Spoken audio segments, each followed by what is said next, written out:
বিলাসপুর গ্রামের নির্জন সরু কাঁচা রাস্তা ধরে ক্যাঁচ ক্যাঁচ শব্দ তুলে পুরনো সাইকেলটা চালিয়ে এগিয়ে যাচ্ছিল বিজয়।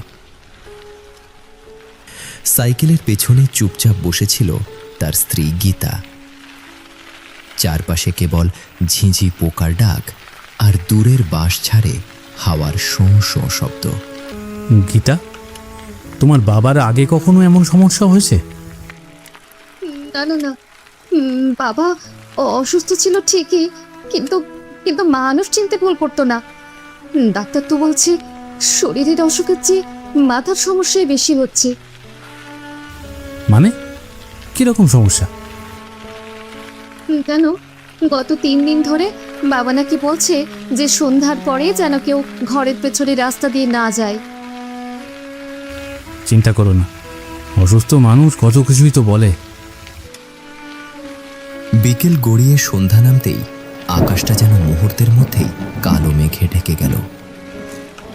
চারদিক অন্ধকার করে বিকট শব্দে গর্জে উঠল বিদ্যুৎ। বলি, শুনছো?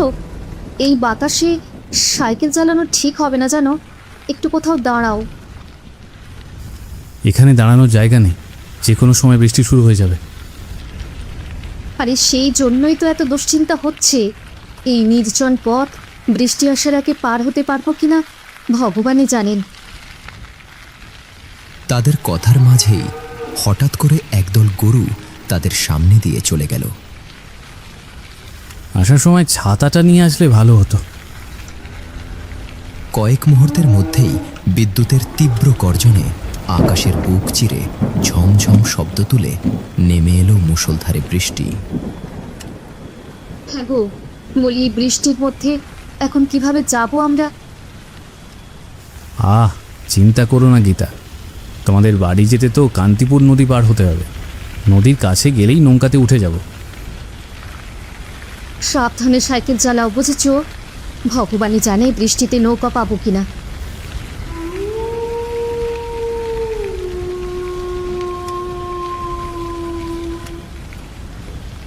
গীতা, সাবধানে বসো। শুনতে পাচ্ছ দূর থেকে কুকুরগুলো কিভাবে ডাকছে?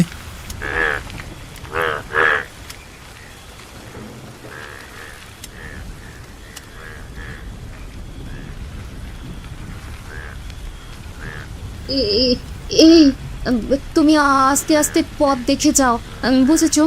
ভয় লাগছে আমার অনেক, জানো। চিন্তা করো না, আর কিছু দূর গেলেই কুন্তিপুর নদী পেয়ে যাব।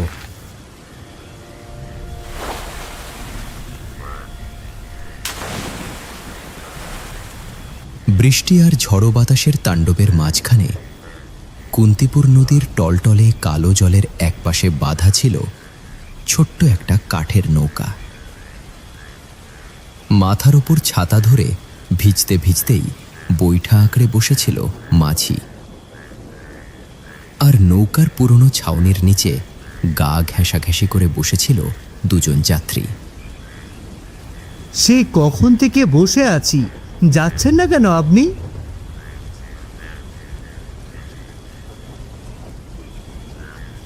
হ্যাঁ, তাই তো।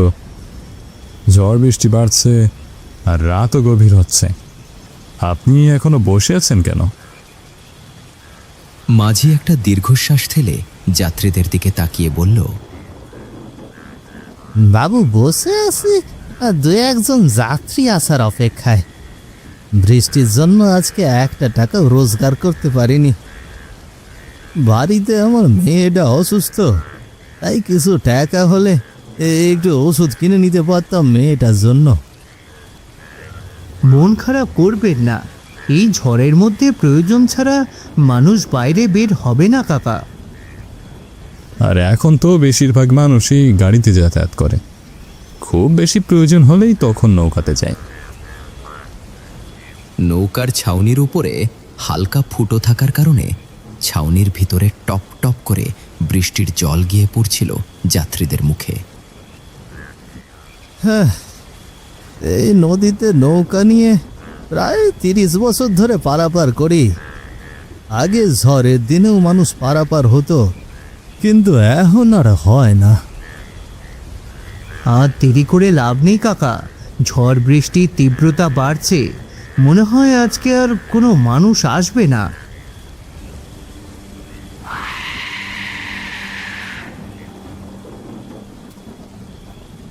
আর খানিকক্ষণ পর পর কালো মেঘের গর্জন। এই বৃষ্টির মধ্যে আর বেশিক্ষণ থাকা ঠিক হইবে না। চলুন কাকা, চলুন। মাঝি আর কোনো কথা না বলে পাড়ের দিকে একবার তাকিয়ে ধীরে ধীরে বৈঠা হাতে তুলে নিয়ে নৌকাটি ছেড়ে দিলেন।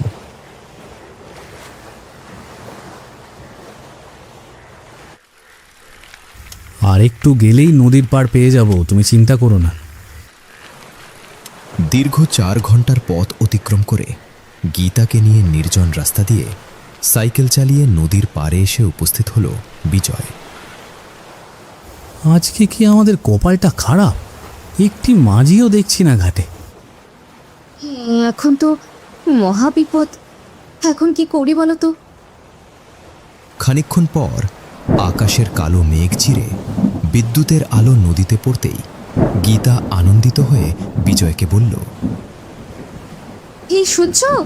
এই যে দেখো দেখো, ওইদিকে একটি নৌকো বাঁধা আছে। বিজয় নদীর পাড়ের দিকে তাকিয়ে বলল,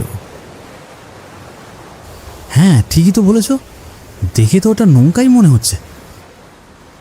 চলো আমরা সামনে গিয়ে দেখি। বিজয় আর গীতা কাদামাটিতে ধীর পায়ে হেঁটে নদীর তীরের কাছে গিয়ে দাঁড়ালো। এখানে তো শুধু নৌকা বাঁধা আছে, কিন্তু কোনো মাঝি তো নেই। আরে এটা তো করিম কাকার নৌকো। এই করিম কাকাটা আবার কে? আরে উনি তো আমার বাবার বন্ধু, এই নদীর মাঝি। বিজয় একটা দীর্ঘশ্বাস ফেলে গীতাকে উদ্দেশ্য করে বলল, নৌকা তো পেলাম, কিন্তু যাব কিভাবে? মাঝি তো নেই। আরে দূর, তুমি চিন্তা করো না তো, তুমি তো নৌকো চালাতে পারো। চলো এই নৌকাটি নিয়েই চলো। কিন্তু মাঝি সকালে নৌকা না দেখে তো দুশ্চিন্তায় পড়ে যাবে। চিন্তা করো না, করিম কাকার 2টো নৌকো আছে, সমস্যা নেই। সকালে চাচা ওপারে গেলে চাচাকে সব খুলে বলবো, তাহলে আর চাচা কিছু বলবে না। তাহলে তো ভালোই হয়, তুমি এখানে দাঁড়াও, আমি সাইকেলটা নিয়ে আসছি। আচ্ছা আচ্ছা, জলদি এসো, একা একা ভয় করবে আমার। ঠিক আছে।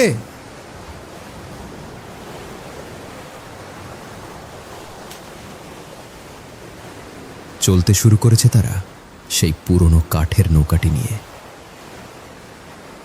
আস্তে আস্তে আস্তে যাও, আমার খুব ভয় করছে। ভয় পেও না গীতা, তুমি ছাউনিটা শক্ত করে ধরে রাখো। জানো, আমার দাদি বলতো নদী যখন বেশি শান্ত থাকে তখন ভয় কম থাকে, কিন্তু যখন ঢেউ বেশি শব্দ করে তখন বিপদ হয়। এতক্ষণে বৃষ্টি থেমে গেলেও কুন্তিপুর নদীর কালো জলের ওপর তখনও ঝড়ের তাণ্ডব কমেনি, বরং বাতাসের ধাক্কায় ছোট্ট নৌকাটা বারবার কেঁপে উঠছিল। আর বিজয় বৈঠা শক্ত করে ধরে স্রোতের বিপরীতে নৌকাটা সামলানোর চেষ্টা করছিল। গীতা সাবধানে থেকো। আমি ঠিক আছি তো, তুমি সাবধানে নৌকো চালাও। ঠিক সেই মুহূর্তে গীতা বাঁ পাশের দিকে ঘাড় ঘুরিয়ে বিজয়কে উদ্দেশ্য করে কাপা গলায় বলল, বিজয়, ও এদিকে দেখো। গীতার কথা শুনে বিজয় বৈঠা থামিয়ে পাড়ের দিকে তাকিয়ে দেখল পাড়ে একটি মানুষ দাঁড়িয়ে আছে। মাঝি, দাঁড়াও দাঁড়াও, আমাকে একটু নদীটা পার করে দাও, বড় বিপদে পড়েছি গো মাঝি। কোথায় যাবে গো দাদা? আমি মাঝি নই, এই ঘাট থেকে নৌকাটা নিয়ে এসেছি। ও দাদা, আমার বউ খুব অসুস্থ গো দাদা, হাসপাতালে ভর্তি করতে হবে। ও দাদা, আমাকে একটু সোনাপুরে নামিয়ে দাও না গো। শোনো, মানুষের বিপদে মানুষের পাশে দাঁড়াতে হয়। চলো নৌকো খাতে ভেড়াও। বিজয় আর কোনো কথা না বলে দ্রুত নৌকাটা নিয়ে পাড়ের কাছে দাঁড়ালো।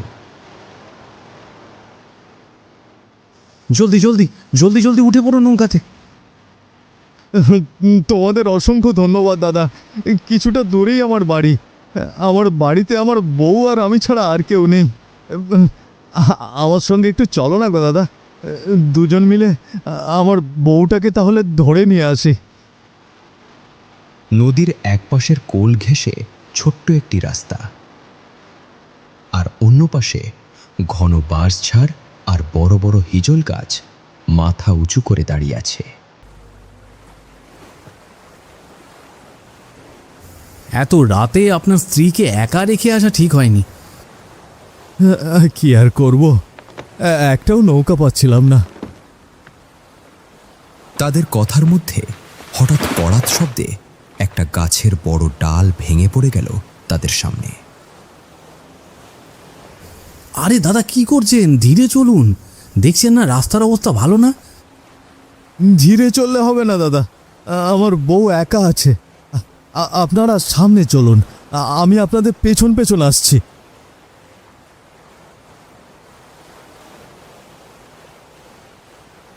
আপনার বউয়ের কি হয়েছে? উনি কি অনেক বেশি অসুস্থ? লোকটার কোনো সাড়া শব্দ নেই।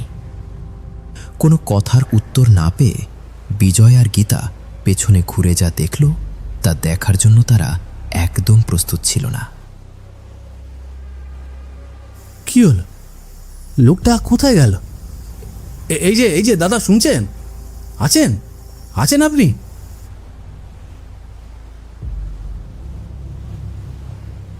কি ব্যাপার? আশেপাশে তো কাউকেই দেখছি না। এই যে শুনছেন, আপনারা কি কাউকে খুঁজছেন? আকস্মিক মেয়েটির কণ্ঠ শুনে সামনের দিকে ঘুরে দাঁড়ালো গীতা আর বিজয়। কে কে কে কে আপনি? আমি মালতী, পাশের গ্রামে থাকি। তা আপনারা কি এখানে নতুন? আমরা একজনকে খুঁজছি, কিছুক্ষণ আগেই আমাদের সঙ্গে ছিল, বললো ওনার স্ত্রী অসুস্থ।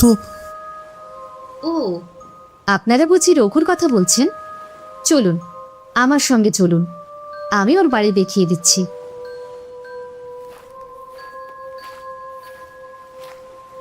আচ্ছা, আপনি কিভাবে জানলেন আমরা রঘুকে খুঁজি?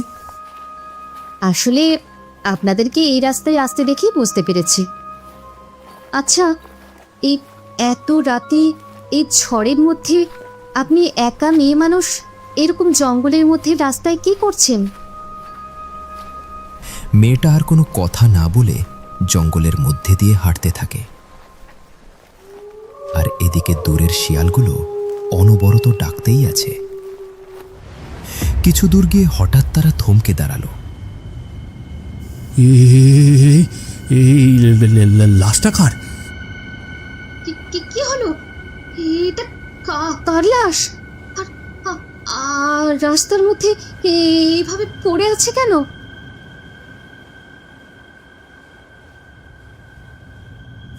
গীতা, এই মেয়েটা আবার কোথায় চলে গেল? গীতা অবাক হয়ে বিজয়ের দিকে তাকিয়ে বলল, হে ভগবান, হে ভগবান, আমাদের সঙ্গে কি হচ্ছে এসব? ওগো ওগো, চলো চলো, আমরা জলদি নৌকোয় ফিরে যাই। হে ভগবান, ভগবান রক্ষা করো, আমাদের রক্ষা করো। হঠাৎ এক ঝাপটা দমকা হাওয়ায় রাস্তার পাশে পড়ে থাকা দুটো লাশের ওপরের সাদা কাপড় সরে গেল। বিদ্যুতের ঝলকে মুহূর্তের জন্য স্পষ্ট হয়ে উঠল ভয়ঙ্কর দৃশ্যটা। হিংস্রভাবে মাংস ছিঁড়ে খাওয়া অর্ধগলিত দুটো লাশ ঠিক তাদের সামনেই পড়ে আছে। মুখের চামড়া অনেক কটাই উঠে গেছে। ফাঁকা চোখের কোটর যেন অন্ধকারের মধ্যেও তাকিয়ে আছে তাদের দিকেই।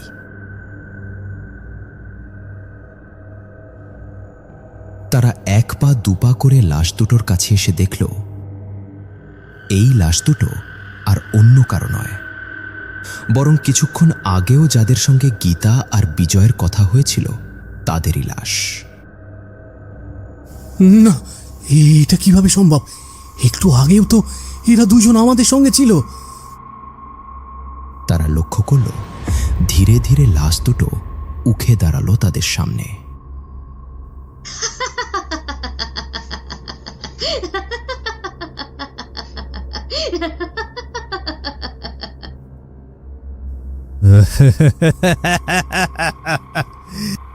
আমার স্ত্রীকে একটু হাসপাতালে নিয়ে যাবে। ভয়ঙ্কর দুটি কুৎসিত চেহারা, চোখ দিয়ে অনবরত রক্ত ঝরছে দুজনের। এরা মানুষ না, না না না, এরা মানুষ না। তাড়াতাড়ি চলো, তাড়াতাড়ি চলো এখান থেকে, তাড়াতাড়ি চলো। মেরে ফেলবে ওরা, আমাদের মেরে ফেলবে। পালাও পালাও পালাও। তারা আর এক মুহূর্ত সেখানে দাঁড়িয়ে না থেকে প্রাণপণে কাদামাটির রাস্তা দিয়ে এক দৌড়ে নদীর পাড়ে এসে দাঁড়ালো। ভগবান, ভগবান আজকে বাঁচিয়েছেন আমাদের।